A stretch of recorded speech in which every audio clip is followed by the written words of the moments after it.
क्या है, क्यों नहीं कहते हो अपनी बहन से कि जो पैसे लिए थे अपनी ननद की शादी के लिए वो लौटा दे? अरे पैसे दिए हैं तो लौटाना भी तो होता है ना, ये नहीं जानती है क्या वो? हाँ हाँ, मैं फोन करता हूँ। बिल्कुल सही कह रही हो तुम। उधर बहन के घर की हालत काफी खराब होती है। क्या करूँ, मकान मालिक का पैसा नहीं गया। 1 महीने और ना गया तो वो हम लोगों को घर से निकाल देगा। फिर कहाँ जाएंगे हम। तभी भाई का फोन आता है। भाई जो बहन से प्यार तो करता है लेकिन बीवी के कहने पर पैसों का तकाजा भी। देख मीना, 2 साल हो गए तुझे पैसा दिए। तेरी भाभी को रोकना बहुत मुश्किल हो रहा है। भैया एक बार पूछ तो ले कि मैं कैसी हूँ, क्या परेशानी है। अरे भाई तेरे सारे पैसे दे दूंगी, लेकिन अभी तो मैं खुद ही काफी परेशान हूँ। भाई फोन रख देता है। क्या कहा, कब देगी पैसा? दे देगी, अभी थोड़ी परेशानी चल रही है। तुम्हारी बहन तो हर वक्त परेशान ही चलती रहती है। लाओ मैं मैसेज करती हूँ उसे तुम्हारे फोन से। उधर बहन सोचती है, ये भाई का क्या मैसेज आया है, अभी तो बात करके फोन रखा। बहन फोन देखती है जिसमें उसके भाई की तरफ से भाभी ने लिखा होता है। देखो मीना, मैं नहीं जानता, कहीं से भी लाओ, लेकिन मेरे पूरे पैसे मुझे वापस चाहिए। और हाँ, यहाँ अब तभी आना जब पैसे साथ हो। मीना भाई का मैसेज पढ़कर दुखी हो जाती है और रोने लगती है कि उसकी बेटी उसके पास आती है। क्या हो गया माँ, क्यों रो रही हो?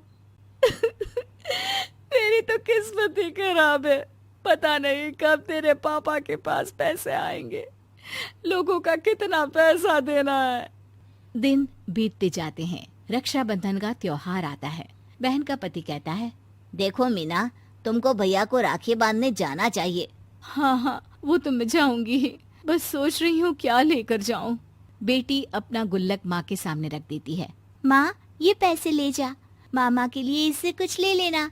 मीना अपने भाई के लिए मिठाई और राखी लेकर उसके घर पहुँचती है, जहाँ पहले से ही भाई हाथ में राखी बांधकर बैठा होता है। अरे भैया, ये राखी कहाँ से आई, मैंने तो बांधी भी नहीं। अरे मीना आओ आओ, वो क्या है ना, तेरी भाभी की कोई सहेली है, वो बांध कर गई। तभी वहाँ भाभी भी आ जाती है और भाई को आंख दिखाती है। अब हाँ, वो पैसे ले आई है ना तू? नहीं भैया, अभी तो पैसे हैं नहीं, लेकिन मैं दे दूंगी 1-1 पैसा। तो फिर मीना जिस दिन पैसे हो तभी आना। वो क्या है ना कि हम लोगों को अभी मेरे मायके जाना है, मेरे भाई को राखी बांधने। अरे वो मुझे राखी बांधने आई है, ला मीना बांध दे राखी। मीना भाई की कलाई में जहाँ पहले से ही किसी और ने राखी बांधी है, बगल में अपनी भी राखी बांधकर चली जाती है। घर आकर बहन की सास कहती है, अरे क्या हो गया मीना, भाई के घर गई थी, क्या मिला राखी में? हाँ? मेरा भाई तो ये फल, मिठाई, पैसा ये सब दे गया है। मीना जो खाली हाथ आई थी, पहले तो सोचा सास को कुछ झूठ बोल दे, लेकिन फिर, हाँ सासू माँ, वो भाई ने जो अपना इस्तेमाल किया हुआ फ्रिज दिया था ना पिछले महीने, उसी को उसने राखी का तोहफा समझ लेने को कहा है। अरे वो तो पुराना फ्रिज था, वो तो फेंक ही रहा था ना। कैसा भाई है तेरा, एक ही बहन है लेकिन फिर भी। खैर छोड़, आ चाय बनाती हूँ मैं तेरे और अपने लिए। दोनों सास बहू चाय पी रही होती है कि दरवाजे में डाकिया आता है। मीना शर्मा कौन है? मेरी बहू का नाम है। क्यों, क्या हुआ? वो उन्होंने एसडीएम की परीक्षा पास कर लिया है, तो ज्वाइनिंग लेटर लेकर आया हूँ। अरे वाह, ये तो बहुत खुशी की बात है। भैया ये लो मिठाई, तुम भी खाओ। सास हाथ में चिट्ठी लेकर बहू के पास जाती है और उसे दिखाती है। बहू भी खुश हो जाती है और जल्द ही ज्वाइन भी कर लेती है। एक रोज, माँ जी देखिए, मुझे सरकारी बंगला और सरकारी गाड़ी भी मिली है, अब हम लोग वहीं चलकर रहेंगे। और हाँ, मुन्ने का एडमिशन भी मैं उसी स्कूल में करवा देती हूँ जहाँ मेरा भाई का बेटा पढ़ता है। हाँ हाँ क्यों नहीं मीना, लेकिन पहले अपने भाई के वो पैसे तो लौटा दे जो तूने उससे लिए थे अपनी ननद की शादी के लिए। मीना कार से भाई के घर आती है। ओए होए, ओला करके आई हो, पैसे लाई हो या नहीं? मीना को देखकर भाभी दंग रह जाती है। कॉटन की सलीके से पहनी साड़ी, हाथ में घड़ी। अरे क्या बात है मीना, लॉटरी लग गई क्या? लॉटरी नहीं भैया, नौकरी लग गई, वो भी सरकारी। ये लीजिए आपके पैसे, और माँ जी ने शाम को आप सबको घर पर खाने पर बुलाया है। नहीं नहीं, मैं उस इलाके में नहीं जाती, मेरी तो काम वाली भी वहीं रहती है। भाभी मेरा पता बदल गया है, मैं अब सरकारी निवास सिविल लाइंस में रहती हूँ। हमारे बंगले के 4 बंगले बाद ही मुख्यमंत्री जी का भी बंगला है। उम्मीद है वहाँ आपकी कोई काम वाली नहीं रहती होगी। मीना वहाँ से चली जाती है, लेकिन भाभी को तो मीना की बात पर विश्वास ही नहीं होता। तभी उनका बेटा आता है। पता है माँ, बुआ की बेटी रिद्धि भी अब मेरे स्कूल में पढ़ती है और लंबी सी कार से आती है, वो भी ड्राइवर के साथ। माँ, मेरे लिए भी ड्राइवर और कार लगा दो ना स्कूल आने जाने के लिए, प्लीज। अरे मेरी बहन कोई छोटे मोटे पद पर नहीं है, सरकारी बाबू है वो। और तो और सुना जीजा जी को उसने कोई काम भी दिला दिया है ठेके में बिल्डिंग बनाने का। तो अब तो उन लोगों के बुरे दिन खत्म समझो। सही बात है। अब तो वो कहाँ हम लोगों को पूछेगी। पैसे देने आई थी, पैसे देकर चली गई। ये नहीं कि भाई के घर आई है तो खा पी कर जाती। तभी वहाँ मीना की भाभी का भाई आता है। भाई काफी घबराया होता है। अरे अरे भाई, क्या हो गया? वो पुलिस मेरे पीछे पड़ी है बहन, मुझे बचा ले। अरे यार साले साहब, ये ना क्या करे, पुलिस से भागकर हम लोगों के घर तो मत आया करो। बेटा छोटा है मेरा, क्या असर पड़ेगा? अरे कैसी बात कर रहे हो? एक तो मेरा भाई परेशान है, परेशानी में वो यहाँ नहीं आएगा तो कहाँ जाएगा? वाह, मेरी बहन परेशानी में घर आती थी तो तुम तो उसे भगा देती थी। तभी वहाँ पुलिस आ जाती है और भाई को लेकर चली जाती है। मीना की भाभी भाई को बचाने के लिए चिल्लाती रहती है। आज मेरा भाई गरीब है तो आप उसका साथ नहीं दे रहे हैं, ये तो बहुत गलत बात है।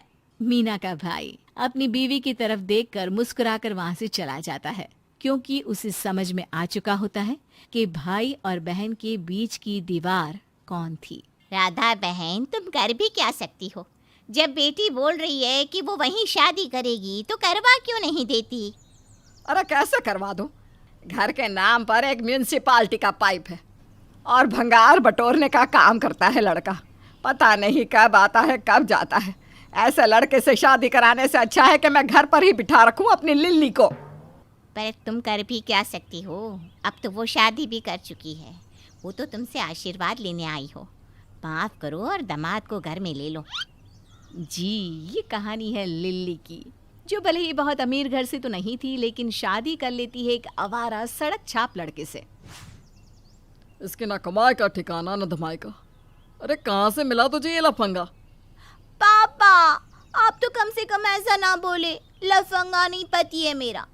और पापा, आशीर्वाद लेने आए हैं हम आपके पास। उसके साथ जो दे दे वो मेहरबानी होगी, क्यों लिल्ली? हाँ हाँ, क्यों नहीं। इकलौती बेटी हूँ मैं इनकी। बोलो, तुम्हें क्या चाहिए? बस ये कहना था कि लिल्ली का सड़क छाप पति रख देता है लिस्ट सामने। ये क्या है? तभी लिल्ली की भाभी हाथ में चाय की ट्रे लेकर आती है। बहुत जरा पढ़ तो, तेरा ये नंदोई क्या चाहता है हम लोगों से? जी पिताजी। बहू जैसे ही लिस्ट पढ़ना शुरू करती है। 2 किलो बासमती चावल, 1 किलो दाल, हल्दी नमक का एक बड़ा पैकेट, 2 लीटर घासलेट यानी कि मिट्टी का तेल। पापा जी, दहेज तैयार कर दूं क्या अंदर जाकर? पिता सर पर हाथ रख लेता है। बस ऐसे लोगों से यही उम्मीद थी। गरीबी इतनी कि मांगने का लेवल भी नहीं बढ़ रहा। दामाद को ससुर जी के हाव भाव कुछ पॉजिटिव नहीं लगते। देखिए ससुर जी, इससे कम में मेरी माँ नहीं मानेगी। पूरा सामान चाहिए, नहीं तो बेटी रख लीजिए। माना ज्यादा मांगा है, लेकिन आप लोगों के पास है भी तो कितना। लिली की माँ सर पकड़ लेती है। इस लड़की के लिए क्या क्या नहीं सोचा था। कितना बचत किया, पेट काटा, लेकिन मांगा तो क्या। हाँ तो काटा होगा पेट, लेकिन देखिए मैं ना पूरी लिस्ट का सामान लेकर ही जाऊंगा। हाँ, बोल ही देता हूँ। हाँ हाँ, चिंता ना करो, पूरा मिलेगा। अब बेटा बोल पड़ता है। माँ, इससे ज्यादा दे दिया तो हार्ट अटैक ना आ जाए। तभी लिल्ली की भाभी अंदर से सारा सामान पैक करके ले आती है और हाथ में तेल की बोतल। दामाद लपक कर बहू के हाथ से सारा सामान ले लेता है। बड़े ही सयाने लोग हो, पहले से ही इंतजाम कर रखा था। नहीं नहीं, इतना तो घर में पड़ा ही रहता है। अरे चलो चलो, किसके घर इतना खाना पड़ा रहता है? हाँ, कुछ भी, हाँ कुछ भी। बेटा प्लीज ऐसी बातें मत करो। अच्छा लिल्ली, अब जो हुआ सो हुआ, खाना खा कर ही जाना। पैक कर दो ना, पैक कर दो। और हाँ, रोटी ना 4 देना, वो क्या है ना, घर में कल के लिए भी हो जाएगी, तेल लगाकर सेक लेंगे। क्यों लिल्ली? हाँ हाँ क्यों नहीं माँ, 2 रोटी ज्यादा पैक कर देना। और रोटी ना थोड़ी मोटी बनाना, मैदे वाली नहीं। हाँ अरे नहीं नहीं जी, कैसी बात कर रहे हैं, हम लोग तो मल्टीग्रेन खाते हैं। क्यों माँ जी? अरे चुप कर, यहाँ पूरी जिंदगी मेरी बेटी खराब करने में तुली है और तुझे मल्टीग्रेन सूझ रहा है। तो दामाद जी, क्या करने की सोची है आगे? किस एरिया में आगे बढ़ना है? एरिया तो देखिए सभी ठीक है, जहाँ सही कचरा मिल जाए किसी भी एरिया में बढ़ जाएंगे। नहीं नहीं बेटा, वो पूछ रही है कि कचरा उठाने के अलावा क्या करना है। मतलब अब तो शादी हो गई, बीवी का भी तो खर्चा उठाना है ना। हाँ, तो वो भी अपना काम खुद करेगी, उसे भी पूरी ट्रेनिंग देगी मेरी माँ। और भगवान ने चाहा तो जल्दी हमारे बच्चे हो जाएंगे, वो भी हेल्पिंग हैंड हो जाएंगे। कचरा उठाने में मतलब इससे आगे कुछ नहीं सोचा? माँ जी, हाँ हाँ मैं बात कर रही हूँ ना, तू पहले चौधरी बन जा, जा। दामाद जी, मेरी बेटी गली गली कचरा नहीं उठाएगी और ना ही मेरे नाते नातिन, समझे? मुझे नहीं देनी आपको बेटी, साफ बात है। लिल्ली माँ की बात सुनकर रोने लगती है। माँ, मेरी शादी हो गई है इनसे, अब यही मेरे पति है, जो ये कहेंगे मैं तो वही करूँगी बस। हाँ, देख लो, जो करती है करने दो। दामाद भी आंखें फाड़ फाड़ कर घर को देखे जा रहा था। तो ससुर जी, ऐसे पक्के मकान में रहना कितना अच्छा लगता होगा ना। लेकिन ये भी है कि जहाँ मकान है वहीं रहना है पूरी जिंदगी, है कि नहीं? अब हमारा क्या है, जहाँ मन करे वहाँ रहो। क्यों लिल्ली? बिल्कुल, और क्या, और आप जहाँ वहाँ मैं। खैर, खाना खाकर ननद घर को निकल जाती है। सास बहू को घूरने लगती है। मुझे क्यों घूर रही हैं आप? तेरी किस्मत कितनी अच्छी है, पक्का मकान, रसोई, गैस, भरा भंडार, कमाने वाला पति। ओए माँ जी, 1 मिनट, मेरा मायका भी संपन्न है, समझी? तो मेरी बेटी का मायका कौन सा पाइपों में रहने वाला था, लेकिन वो तो गई ना एक सड़क छाप के साथ। हाँ, तो वो उसकी पसंद है, मेरी नहीं रही तो मैं क्या करूं? हाँ बस बस, एक तो मेरी बेटी बेचारी रोटी को तेल लगा लगा कर खा रही है, हाय रे कितनी गरीबी झेल रही है। झेल कहाँ रही है, वो तो अब झेलेगी। मुझे क्यों चिंता कर रही है, खुद ही आ जाएगी कुछ दिनों में घर। भगवान करे मेरी बेटी का घर ना बस पाए बस। माँ जी, आप पहली माँ होंगी जो बेटी का घर नहीं बसने की दुआ कर रही हैं। तो क्या करूं, दूसरे की बेटी आकर मेरे घर में ऐश करे और मेरी बेटी धक्के खाए, ये कैसे देखूं मैं? यही रोना है माँ जी, बेटी के दुख से ज्यादा मेरे सुख से परेशान हो रही हैं आप। अरे चलो हट यहाँ से। सास की जिंदगी में तो अब रोना ही लिखा है, ये सोचकर बहू भी कमरे में चली जाती है। रात को, ए जी सुनिए ना, मैं क्या सोच रही थी कि लिल्ली दीदी को ऐसी क्या सूझी जो भिखारी से शादी कर ली। भिखारी नहीं है वो लोग, मांगते नहीं है। हाँ हाँ, बटोरते हैं कचरा, बात तो खैर एक ही है ना, लेकिन फिर भी बात गले के नीचे नहीं उतर रही। तो ना उतारो, किसने कहा? सो जाओ, कल मीटिंग है मुझे। वैसे मुझे क्या करना, लेकिन फिर भी ना। तभी जोर जोर से दरवाजे की खटखटाने की आवाज आती है। अरे बहू देख, कौन दरवाजा खटखटा रहा है इतनी रात को? बहू दरवाजा खोलती है, सामने खड़े होते हैं दामाद जी। अरे आप यहाँ कैसे? दामाद हूँ घर का, कैसी क्या? इस एरिया में रात को बोतलें बहुत मिलती है तो आ गया। वैसे भाभी, कोई पन्नी है क्या, पन्नी? अंदर से सास की आवाज आती है। कौन है बहू?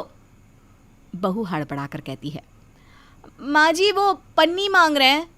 अरे भगाओ दरवाजे से, आजकल के मांगने वालों को देखो, जैसा घर के दामाद है दरवाजे की घंटी बजाकर मांग रहा है। जी माँ जी, दामाद ही हैं, आइए ना आप।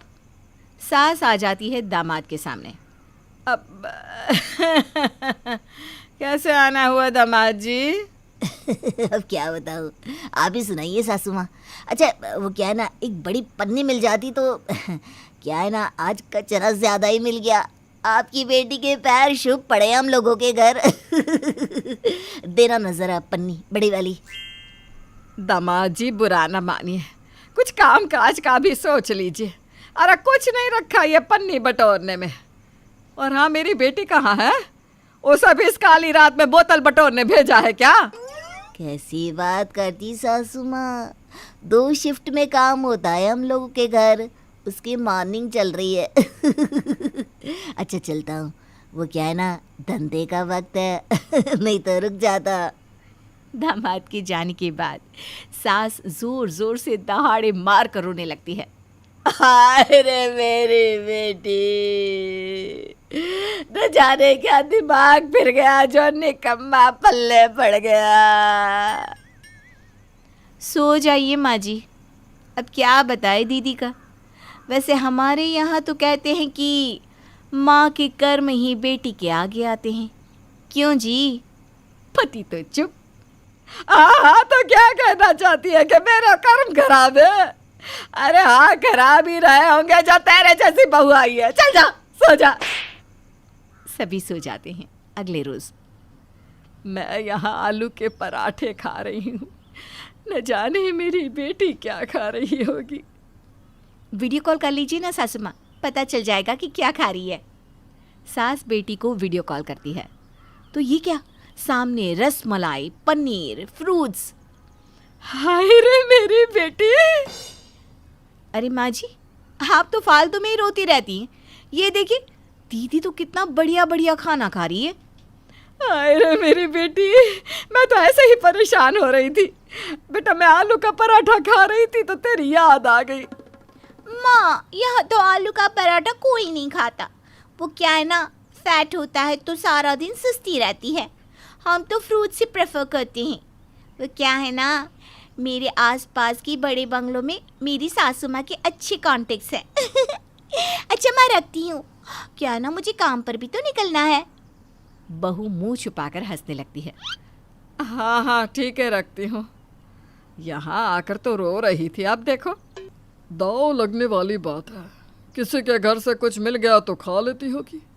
न जाने क्या कमी रह गई थी हमारी परवरिश में जो एक मांगने वाले की बीवी बन गई। बहू ससुर की बात सुनकर इमोशनल हो जाती है। पापा जी कोई बात नहीं, दीदी को एक दिन खुद समझ में आएगा और वो वापस आ जाएगी। मैं समझ सकती हूँ कि बेटी परेशान हो तो कितना दुख होता है, लेकिन उनकी गरीबी उनका भाग्य है, वो उसी में खुश है। देखा नहीं आपने? सही कहा बहू, अमीरी गरीबी तो सब लगा रहता है, लेकिन जिस हाल में आप खुश हैं वही आपकी असली अमीरी है।